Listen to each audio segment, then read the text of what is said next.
Waha, kine I nai nei e te iwi, kua waihape mai anō te tangata I mau I te tini o ngā waka I tērā wiki a tūmamao. Harawira tēnā koe?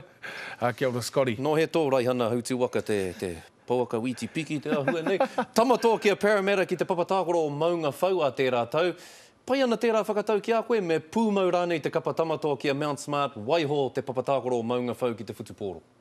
Me ki pēnei he whakaaro pai kia hunuku te kapa Warriors ki tērā, me ki papatākaro he kua whakahouhia tērā whare, kua ahua tare haere te hanga o Mount Smart, no reira, kia au nei, he mea pai engari, kia mohio mai tātou, koina te ukaipo o te whutupōro I Aotearoa, kia tino tūpato me ki te hungariki I a rātou haere ana ki reira.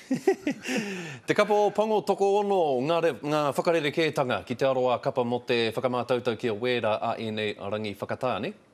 Me ki, kai te āhua whakai ki te nuinga o ngā me ki ngā whakarerekētanga engari ki au nei, rawa au e whakai ana kia noho mai a Isaiah Toiava me ki te tūranga parirau. Ki au nei ko Corey Jane, koia te parirau toa huri noa I te ao. No reira, ka reo I te paku whakai atu ki tērā ko whiringa a te tokotoru tapu.